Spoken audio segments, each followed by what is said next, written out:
नमस्कार. उद्या आहे बुधवार आणि उद्या आहे कमला एकादशी. अधिक महिन्यातील ही एकादशी असल्यामुळे, विष्णूंना समर्पित असल्यामुळे तुम्हाला हे एक काम आवर्जून करायचे आहे. उपवास नाही केला तरीही चालेल. सकाळीच घरात आणा या झाडाचे एक पान. शत्रू तुमच्यासमोर लोटांगण घालतील, कुटुंबाची भरभरून प्रगती होईल. तर असे कोणते झाडाचे पान तुम्हाला उद्या सकाळी आणायचे आहे, कोणत्या वेळेत हे काम करायचे आहे, त्या पानाचे काय करायचे आहे, सविस्तर माहिती आपण या व्हिडिओमध्ये बघणार आहोत. त्यामुळे स्किप न करता शेवटपर्यंत बघा. माहिती आवडल्यास लाईक, शेअर, सबस्क्राईब करून बेल आयकॉनला आवर्जून प्रेस करा. कमेंट बॉक्समध्ये ओम नमो भगवते वासुदेवाय नमः लिहायला अजिबात विसरू नका, कारण अधिक महिना देखील भगवान विष्णूंना समर्पित आहे आणि एकादशी देखील. त्यामुळे तुम्हाला हे काम करायचेच आहे. इच्छापूर्ती आणि समृद्धी प्राप्ती होण्यासाठी, पापमुक्ती आणि मोक्षप्राप्तीसाठी, दारिद्र्य निवारणासाठी हा दुर्मिळ योग असतो कमला एकादशी. कमला एकादशी ही दर 3 वर्षांनी एकदा येणाऱ्या अधिक महिन्यात म्हणजेच पुरुषोत्तम मासात साजरी केली जाते. ही अत्यंत पवित्र एकादशी आहे. या एकादशीला पद्मिनी किंवा परमा एकादशी असे देखील म्हणतात. अधिक मास हा भगवान विष्णूंचा महिना मानला जातो. त्यामुळे या काळातील या एकादशीचे महत्त्व हे अनन्यसाधारण आहे. हा दिवस साधा नाही आहे, म्हणूनच मैत्रिणींनो, तुम्हाला हा उपाय कोणत्याही परिस्थितीत करायचाच आहे. आजचा हा व्हिडिओ तुमचे आयुष्य बदलून टाकणारा व्हिडिओ ठरणार आहे. तुम्ही ज्याची कल्पनाही केली नसेल असा हा उद्या 27 मेचा अत्यंत दुर्मिळ योग आहे. खूप पवित्र योग आहे. अशी ही कमला एकादशी सर्वात महत्त्वाची म्हणजे अधिक मास चालू आहे. त्यामुळे हा योग अद्भुत आहे आणि हा अनेक वर्षानंतर येत असतो. तुम्हाला असं वाटतंय का की तुमच्या घरामध्ये काय चालू आहे? घरात सारखी वादविवाद, भांडणे होत असतील, कमवलेला पैसा घरात टिकत नसेल, कोणत्या ना कोणत्या कारणास्तव घराच्या बाहेर जात असेल, किंवा तुम्हाला लोकांचा त्रास होत असेल, म्हणजेच शत्रू त्रास देखील तुम्हाला असेल. काही लोक ना आपल्या तोंडावर गोड बोलत असतात आणि माघारी आपल्याविषयी सतत वाईट विचार करतात. तर असा शत्रू त्रास जर असेल, तुम्हाला कोणतेही यश मिळण्यापासून तुम्हाला रोखत असतील, तर तुम्हाला हा व्हिडिओ तुमच्यासाठी एक महत्त्वाचा ठरणार आहे. जर तुमच्याही आयुष्यात अशा अडचणी असतील तर आजचा हा व्हिडिओ शेवटपर्यंत नक्की बघा. आज मी तुम्हाला एका अशा झाडाबद्दल सांगणार आहे, ज्याचं एक पान तुम्ही उद्या सकाळी तुमच्या घरात आणलं तर तुमच्या आयुष्यातील शत्रू हा पूर्णतः नष्ट होईल. म्हणजेच काय, तर शत्रू त्रास नष्ट होईल. शत्रू तुमच्यासमोर लोटांगण घालतील, म्हणजेच शत्रू हे स्वतःहून शरण येतील. तुमच्याविषयी वाईट विचार करणार नाही, कोणतीही वाईट बाधा तुमच्यावर करणार नाहीत. आणि ते पान घरात आणायचं आणि त्याचं काय करायचं आहे, हे कोणत्या झाडाचं पान आहे, त्याचा वापर काय करायचा, सविस्तर माहिती आपण या व्हिडिओमध्ये बघणार आहोत. त्यामुळे नक्की तुम्ही शेवटपर्यंत बघा, कारण अर्धवट माहिती ही काहीही साध्य करून देत नाही. अनेकदा आपल्या प्रगतीमध्ये अनेक अडथळे येत असतात. कोणतेही शत्रू आपल्यासमोर असतात, कधी गुप्त शत्रू देखील असतात. कधी नातेवाईकांमध्ये आणि शेजाऱ्यांमध्ये हे शत्रू वावरत असतात. आपल्या आयुष्यामध्ये अनेकदा काही ना काही वाईट घडत असते, पण कधीही कोणाची वाईट चिंतत देखील नाही, काही वाईट करत देखील नाही. तरीही आपल्यासोबतच असे का, असा विचार प्रत्येकाच्या मनात येत असेल ज्यांना हा त्रास होतोय. तर काही शत्रू त्रास असतो, त्यांची वाईट नजरेमुळे आपली चाललेली प्रगती ही थांबत असते. घरामध्ये आजारपण येते. त्याबरोबरच उद्याची जी एकादशी आहे ती कमला एकादशी म्हणतात. ही साक्षात भगवान विष्णूंना समर्पित एकादशी आहे आणि अत्यंत प्रिय आहे.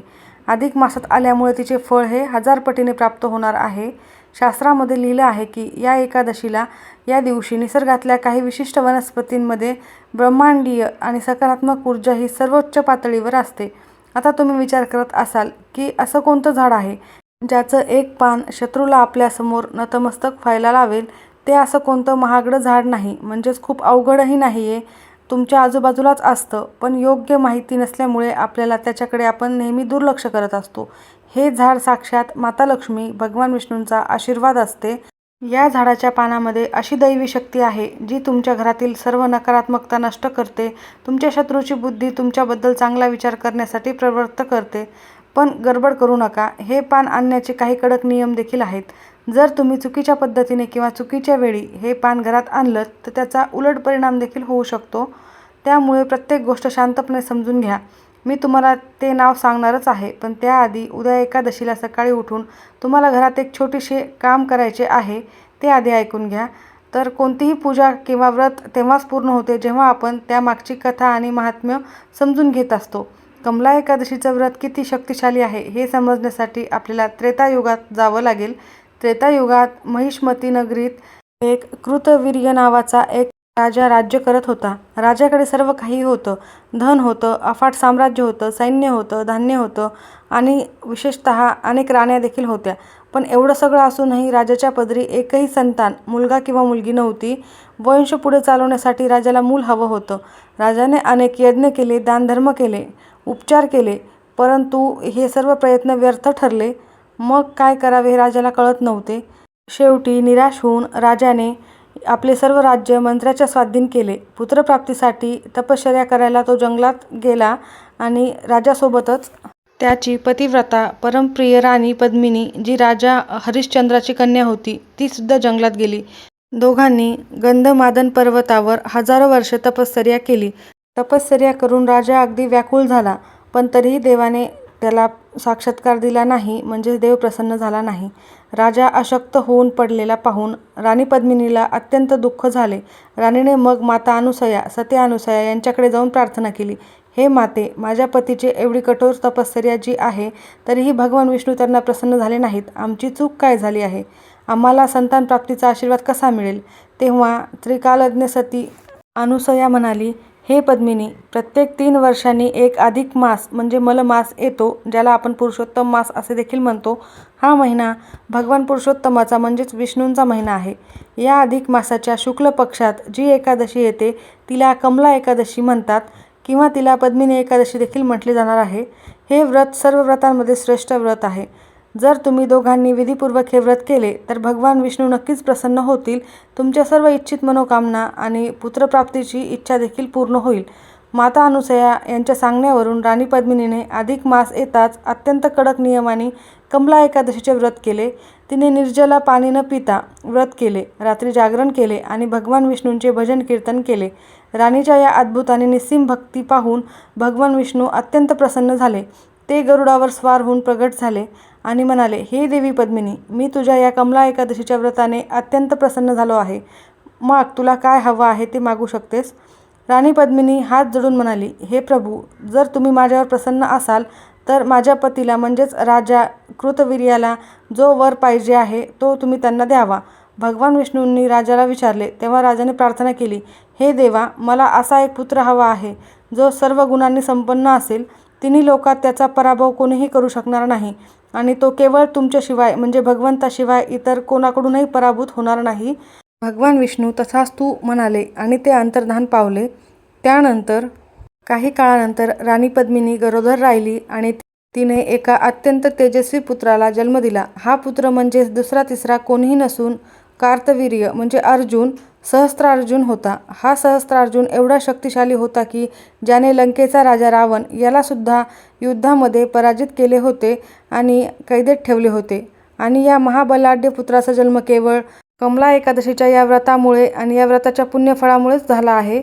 तर मैत्रिणींनो, विचार करा, ज्या व्रताच्या प्रभावामध्ये एक राजाला त्रैलोक्यात अजिंक्य असणारा पुत्र मिळू शकतो, त्या कमला एकादशी व्रत जर आपण उद्या श्रद्धापूर्वक आणि मनोभावे केले तर आपल्या आयुष्यातील गरिबी, दुःख आणि शत्रूंचा त्रास हा पूर्णतः नष्ट का होणार नाही? नक्कीच होणार. जर तुम्हाला उपवास करणे शक्य नसेल तर निदान उद्याच्या दिवशी कोणाशीही वाईट बोलू नका, कोणाचाही अपमान करू नका. घरामध्ये प्रसन्न, सकारात्मक आणि शांततेचं वातावरण ठेवा. जो एक उपाय मी आत्ता तुम्हाला सांगणार आहे तो शमीच्या किंवा तुळशीच्या पानाचा आहे. तो उपाय तुम्हाला सकाळी सकाळी कसा करायचा आहे? तुमचे शत्रू आपोआपच शांत होतील, घरामध्ये लक्ष्मीचा वास राहील. तर कथा आवडली असेल तर नक्की सांगा आणि एक लाईक नक्की करा. तर काही छोटे मोठे उपाय तुम्हाला उद्याच्या या शुभ तिथीवर आवर्जून करायचे आहे. यामुळे तुमच्या जीवनातील दारिद्र्य, दुःख दूर होईल, शत्रूचा नाश होईल आणि हे उपाय खूप अनुभवी आहेत, म्हणूनच तुम्हाला विश्वासाने मी सांगत आहे.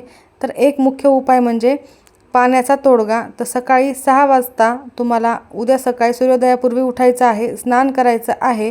अंघोळीच्या पाण्यामध्ये तुम्हाला चिमूटभर काळे तीळ टाकायचे आहेत आणि थोडेसे हळद टाकायचे आहे. अंघोळ झाल्यावर तुम्हाला एका तांब्याच्या तांब्यात थोडेसे पाणी घेऊन त्याच्यामध्ये थोडेसे गंगाजल देखील तुम्ही घेऊ शकता आणि त्यामध्ये एक तुळशीचे पान टाकायचे आहे. हे पाणी तुमच्या उंबरठ्यावर, मुख्य प्रवेशद्वारावर थोडेसे शिंपडायचे आहे. यामुळे सर्व नकारात्मकता नष्ट होते आणि हे पाणी शिंपडताना ओम नमो भगवते वासुदेवाय नमः या मंत्राचा जप करायचा आहे. कोणतेही वाईट नजर, वाईट त्रास, शत्रू त्रास हा पूर्णतः नष्ट होईल, घरामध्ये प्रवेश करू शकणार नाही. त्यामुळे तुम्ही हे एक छोटासा उपाय आवर्जून करा. त्यानंतरचा आहे कमला एकादशीला दिवसभर करायचे आहे एक काम. यामुळे साक्षात माता लक्ष्मी तुमच्या घरामध्ये प्रसन्न होणार आहे. तर तुम्हाला हा उपाय संध्याकाळी, दुपारी, सकाळी कधीही करता येईल. पूजेच्या वेळेला फक्त माता लक्ष्मीसमोर किंवा फोटोसमोर एक विड्याचे पान ठेवायचे आहे आणि त्यावर 1 रुपयाचे नाणे ठेवायचे आहे आणि त्यावर ठेवायचे आहे एक पूजेमध्ये वापरली जाणारी सुपारी. त्यावर थोडेसे हळद, कुंकू, अक्षता वाहून नमस्कार करायचा आहे. तुमची जी काही अडचण आहे तिथे सांगायची आहे आणि तुमच्या घरामध्ये लक्ष्मी प्राप्ती व्हावी, पैशाची चणचण कमी व्हावी आणि अखंड लक्ष्मी माता तुमच्या घरामध्ये नांदावी यासाठी मनोभावे प्रार्थना करायची आहे. या उपायाने कधीही तुमच्या घरामध्ये पैशाची कमतरताही भासणार नाही. त्यानंतर आत्ता महत्त्वाची वेळ आलेली आहे, ती म्हणजे त्या महाउपायाची, ज्याची तुम्ही आतुरतेने वाट पाहत आहात. ते दैवी शक्ती असलेलं झाड दुसरं तिसरं कोणतंही नसून ते आहे शमीचे झाड किंवा मग शमी किंवा तुळशीच्या या दोन्हीही विषयावर आपण बोलूयात. दोन्हीचीही पाने अत्यंत महत्त्वाची आहे. विशेषतः भगवान विष्णूंच्या कमला एकादशीला आणि अधिक मासामध्ये शमीच्या पानाचा हा उपाय करणे किंवा मग कृष्ण तुळशीचा उपाय करणे हा अत्यंत जागृत उपाय ठरणार आहे. विशेषतः जर तुम्ही उद्या सकाळी शमीच्या झाडाचे 1 पान किंवा मग पांढऱ्या मंदारचे म्हणजे रुईचे 1 पान किंवा मूळ तुम्ही घरात आणले तर शत्रू त्रास पूर्णतः नष्ट होईल, शत्रू पूर्ण पराभव होतील. शमीचे पान किंवा मग काळ्या तुळशीचे पान म्हणजे कृष्ण तुळशीचे पान जर तुम्हाला मिळाले तर ते कसे घरी आणायचे आहे याबद्दल एक विशेष नियम देखील आहे आणि कोणत्या वेळेत हे काम करायचे आहे. तर उद्या तुम्हाला सकाळीच हे काम करायचे आहे. अगदी ब्रह्ममुहूर्तापासून म्हणजे सकाळी 7 वाजल्यापासून ते 10 वाजेपर्यंत कधीही तुम्ही हे काम करू शकता. ज्यांना वेळ नाही आहे त्यांनी 11:30 वाजेपर्यंत केलं तरी चालेल. ब्रह्ममुहूर्तापासून 11:30 वाजेपर्यंत कधीही करा. तर या झाडाजवळ जायचं आहे आणि झाडाजवळ जाताना रिकाम्या हाताने जायचं नाही आहे. महत्त्वाचं म्हणजे आपण गेलं आणि लगेच पान तोडून आणलं असं अजिबात करायचं नाही आहे.